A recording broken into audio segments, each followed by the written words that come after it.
Fatima Ali Bhatt, and I'm going to be talking about human immunity. So in this unit, I'll be describing the first, second and third line of defense, explaining self-recognition, tolerance, and describing specific immune system disorders, describing the categories of acquired immunity, the immune response to vaccination, and discussing the concept of herd immunity. So the first line of defense against infection, it stops pathogens from entering the body. So the first line of defense includes physical and chemical barriers that are always ready to defend the body.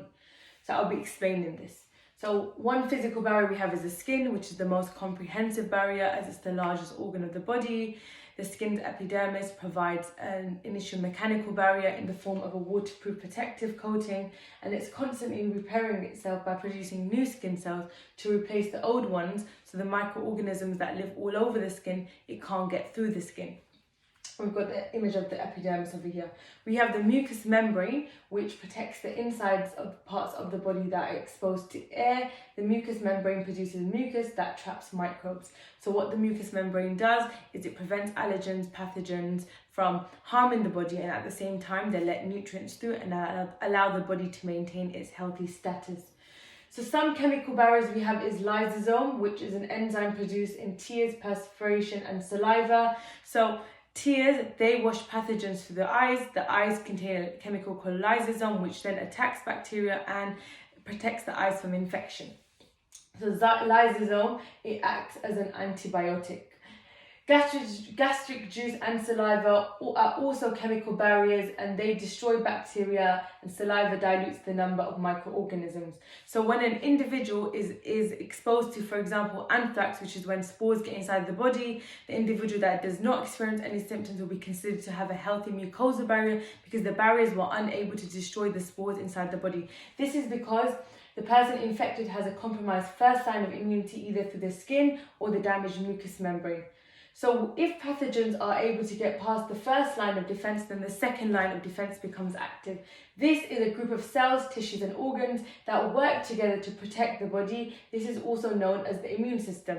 So there's 4 cellular defenses that I'm going to be talking about. Firstly, we have inflammation, which is a physiological response where the body reacts when pathogens damage the cells. So the primary physical effect of inflammation is increased blood circulation around the infected area.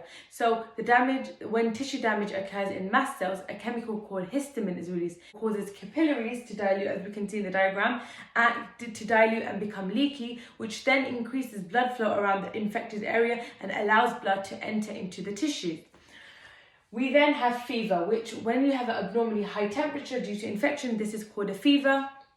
Fever may help to fight infection by reducing the growth rate of pathogens. Fever also increases metabolic activity and activates heat shock proteins in order to strengthen the immune system, but it can damage the enzymes in the body. So antimicrobial proteins regulate immune activity within the body. Cytokines, they are a small number of white blood cells that which are produced by a number of different cells to help signal and mediate the immune system by signaling and mediating immunity and inflammation. So phagocytes, leukocytes, they're large white blood cells that help fight foreign materials such as viruses and bacteria. So the process of phagocytosis is when pathogens are ingested within a cell, for example, cell eating. Damaged tissues, they release chemicals such as histamine, which draw white blood cells around the infected area, around the site of infection. Pathogens are destroyed when pseudophobia, which is a cellular extension, it surrounds a pathogen and then it breaks out to form an internal vesicle. This vesicle is then fused to a lysosome over here in the diagram, which we know kills bacteria. Then it forms a phagolysosome.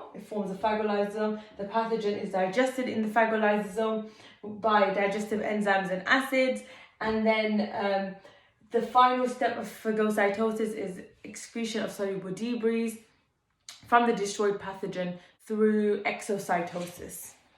So what is the third line of defense? It's a learned response. It's This response determines the best way to attack each antigen and develop a memory for that antigen. So we know that antigens, they are parts of the pathogen that tell your body it's been attacked, and they are the parts of the pathogen that cause the immune response in the body. So when a pathogen invades the body, white blood cells in the adaptive immune system, they're called lymphocytes, they release many antibodies to destroy or neutralize its pathogens to prevent diseases and infection. So B and T cell lymphocytes, they are responsible for adaptive immunity. So B cells, they produce antibodies, they float around in the blood, and they are the memory of the immune system. So they produce a natural response. So they create cells that can defend the body from future attacks against that same pathogen. But how do they do that? Memory cells, they're the version of the lymphocyte that stick around in the body, and they can recognize it if the pathogen ever re-enters the body. But they do this by forming a faster and a stronger adaptive immune response, so the infection can't damage the body and the person won't experience any symptoms. On the other hand, T cells, they produce a rapid response. They activate the immune system and they destroy these pathogens. They go inside the body to search for cells that have been infected by a virus, and they destroy those cells to prevent the virus from spreading. So what will happen is cells will be produced that will produce the antibodies and result in the destruction of the pathogen, so the person will get. Immunoglobulins are also known as antibodies. They have many uses within the body. So for example, removal of antigens, targeting an infection. They're made by plasma cells. If an infection occurs, the body's bone marrow makes more plasma cells and immunoglobulins. The immunoglobulins, they travel in the blood and help to fight viruses or bacteria. So they are Y-shaped molecules which connect on one end to an invading microbe, which is known as an antigen, and then it connects on the other end to bind with various white cells. They come in different number of shapes and sizes. They are made up of both two matching shorter light chains, which are in blue, and two matching longer heavy chains, and they come in 5 basic types, which I'm going to be talking about, and each type targets a specific type of antigen, which determines the Y structure of each type of YG.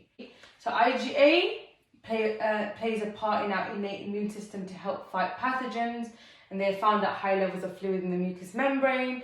IgD is the least well-known antibody, but they're known to play a role in the activation of basophilus and mast cells to attack invading microbes. IgE, so the effector side of the IgE is ideally matched to basophilus and mast cells, and once the receptor side of the IgE comes into contact with one of these antigens, what happens is the basophilus and mast cells, they will release histamines of molecules, and then it will cause the inflammatory symptoms we know as allergic reaction. IgM these are early responders. Their functions eliminate pathogens early on in the attack. And then we have IgG, which is the only type of immunoglobulin that is transferred across the placenta from the mother to the fetus, providing unborn children with protection, with some protection from diseases which they have not yet been exposed, and it's found in your blood and your tissues. So self-recognition is the ability of the immune system to recognize and then respond against self-produced antigens. So the way we recognize self and cells and non-self cells, so if the human immune system encounters an antigen of a red blood cell on its surface, then it will not signal it to be attacked because it recognizes this antigen as being self. However, if the human immune system encounters an antigen that it has not yet seen before, it will recognize this antigen as foreign, and this is a non-self cell. So examples of self cells, meaning your own cells or self-surface molecules, and non-selves include parasitic worms and allergens. So the main function of our immune system is to provide protection against the invasion of foreign antigens, and major histocompatibility complexes play an important factor in order to help the immune system by distinguishing between self and non-self. So MHC1 molecules, proteins, they act as an early warning system. In response, CD8 and T cells will recognize, and then they will kill infected cells. MHC2, they are found on immunological cells. These proteins are important for presenting antigens to CD4 and T cells. So examples of immunological cells, which I'll be speaking about more, are macrophages, neutrophils, and dendritic cells. So how is tolerance maintained? It can be maintained by eliminating autoreactive cells, so B and T cells, by keeping autoreactive immune cells in a non-reactive or allergic state. So if you do this, then they won't be able to react and they won't be able to cause any host damage. And regularly circulating immune cells throughout the body, this can also be a way to maintain tolerance. So if immunological self-tolerance is lost, the body develops an autoimmunity against its own tissue cells, which become the source of the autoimmune disease. So these are wide-ranging and they can affect almost any part of the body. Rheumatoid arthritis is an immune system disorder. It's an inflammatory disease, and the immune system attacks healthy cells of the body, and it causes inflammation in the affected parts of the body. It mainly attacks the joints in the hands, wrists, and knees. The lining of the joints, they become inflamed, and the damage can be long-lasting or chronic pain, or it can cause lack of balance and deformity. Some of the signs and symptoms a person with this disease can have is fever, fatigue, weakness, weight loss, some swelling or aching in more than one joint. Now this disorder, there's no cure for it, but treatments can help reduce inflammation in the joints. It can reduce disability, and if you were to take early treatment and make changes to your lifestyle and take medication, then it will enable you to become as active as possible, and it will reduce the risk of joint damage. Another disorder is multiple sclerosis. It's a potentially disabling disease of the brain and the spinal cord. It attacks the protective sheath that covers nerve fibers and causes communication problems between the brain and the rest of the body. The cause of MS is unknown. However, it's a disease in which the body's immune system attacks its own tissues. And some of the signs and symptoms that we should know about is movement issues, vision problems, fatigue, and dizziness. The same as rheumatoid arthritis, there's no cure for multiple sclerosis, but treatments, they can help speed recovery from attacks and modify the cause of the disease and manage symptoms. So, transplantation is the act of transferring cells, tissues, or organs from one person to another by replacing the damaged organ with a healthy organ. So, when a patient receives an organ transplant, the immune system often identifies the donor organ as foreign. This is the barrier to transplantation. And then it targets it with T cells and antibodies made by B cells. Now, over time, these T cells and antibodies, they damage the organ and may cause reduced organ function or organ failure. So, hyperacute, acute, and chronic rejection are some of the types of rejection. Acute rejection is shorter in duration and occurs a few months after receiving the donor organ. Chronic rejection is long-lasting and can cause the donor organ to lose function over time. And hyperacute rejection, it happens a few minutes after receiving the transplant, and it needs to be taken out straight away, and this so the person won't die. And this can be because the recipient might have received the wrong blood type.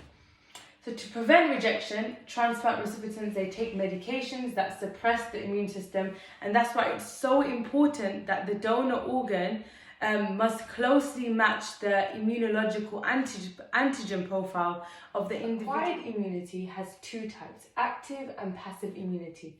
Active immunity is provided by memory cells, and it's a response to a pathogen that occurs after exposure.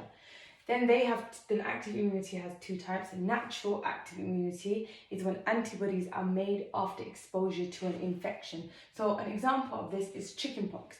When the virus that causes chickenpox enters the body, the immune system creates antibodies and then attacks it. So if a person is then again exposed to this virus, they wouldn't develop any symptoms because they have gained immunity from it. Artificial active immunity is antibodies made after getting an injection. So the antigens in the vaccines can cause a reaction in the immune system, stimulating it to produce antibodies and memory cells. And then they bind to infectious agents, destroying and attacking them, and often before symptoms of diseases can develop. Another type of acquired immunity is passive immunity, which are antibodies that enter from outside the body, and it's immunity that acquires from something or from someone. Natural passive immunity is antibodies transmitted from mother to baby. So some antibodies can cross the placenta to the fetal blood, providing children with protection from around 4 to 6 months after birth. However, this protection does not last long as the antibodies deteriorate as the child's own immune system develops. We have artificial passive immunity, which is immediate short-term immunization provided by the injection of antibodies. So this is protection acquired by giving a person an injection or transfusion of antibodies made by someone else. And these antibodies, they neutralize infectious agents in a normal way. However, this protection only lasts a few weeks. 3, 2, 1, I'm going to say that again. However, this protection only lasts a few weeks because the antibodies gradually break down and are not naturally replaced. 2, 1, go. The immune response to vaccination. So vaccines, they help develop immunity by imitating an infection. Once the imitation infection goes away, the body is left with a supply of memory T and B cell lymphocytes that will remember how to fight that disease in the future. So sometimes after getting the vaccine, it can cause side effects, but this can be accepted as it helps because the body is building immunity. So vaccines, they are used to initiate the production of memory cells without causing the infection, but when a pathogen tries to re-enter the body, the white blood cells are able to reproduce rapidly and destroy that pathogen, or to destroy it effectively. So it typically takes a few weeks for the body to produce B and T cell lymphocytes. So it is possible that a person can be infected with a virus and develop symptoms if they've taken the vaccine just before or after the vaccination, because the vaccine has not had enough time to provide protection for the body. So what happens when the vaccine is injected into the body? The white blood cells become stimulated to produce antibodies that fight the pathogen, and vaccines, what they do is they utilize adaptive immunity and memory to expose the body to the antigen without causing disease, so that when the live pathogen infects the body, the response is rapid. What are some of the benefits to vaccination? They help to protect against serious diseases. Viral diseases can only be controlled by immunization. There's savings in healthcare and less stay in hospital. So if a person was to get vaccinated, they would be spending less time in the hospital. They would be spending less time being monitored. There's extended life expectancy, and there's cancer prevention also. So vaccine uptake can be affected by practical considerations or barriers such as timing, availability and location of appointment. If a person forgets their appointment, costs associated with vaccinations such as transport or taking time off work, the risk of disease. So for example, vaccinations can cause side effects, which is rare. Vaccinations do more harm than good, and can cause diseases such as cancers. So the COVID-19 virus is a good example, as many people refuse to take the vaccine because of risk of diseases such as heart problems and myocarditis. Doubt of a positive effect of vaccination on contagious diseases is another factor. So NHS programs are available to vaccinate certain adult groups such as the disabled, the immunocompromised against influenza each year. Now, if adults, if they find it difficult with work or other commitments to attend a clinic or to become vaccinated, then the role of the pharmacist is making vaccination available, thus making the uptake of vaccine more available and more likely. And there's also national NHS vaccination programs for children throughout their years. The children are vaccinated at various stages throughout their childhood. Now, if we have a table over here showing the impact of vaccinations in the United States. So on the table, we can see how by getting a vaccine makes a big difference in the number of serious diseases between the 20th century and in 2006. So for example, in the 20th century, in a single year, the number of diseases was at an all-time high compared to in 2006, where the rate of disease decreased dramatically due to vaccination. So for example, we have measles in the 20th century. In a single year, the number of cases was at 503,282, whereas in 2006 the cases was only 55, and that was a big 99.9% decrease. This table shows that getting a vaccine protects people from diseases and shows more good than harm, even if it takes a long time for the vaccine to show a difference. 2, 1, go. So herd immunity occurs when a large portion of a community becomes immune to a disease, making the spread of disease from person to person unlikely. So herd immunity is a key aspect for pandemic control, as it can effectively stop the spread of some contagious diseases in a given community. So a current example is in today's age is the coronavirus pandemic, where vaccinations have been made available to reduce the spread of disease. There is no long-term evidence of success from this vaccine, but there has been a fall in infectious rates. So why is herd immunity important? It's important for protecting people who cannot be vaccinated, including children who are too young to be vaccinated, people with immune system problems, and those who are too ill to receive vaccines, such as some cancer patients. So what are some of the problems faced by providing herd immunity? There might be failure in producing an immune response in some people.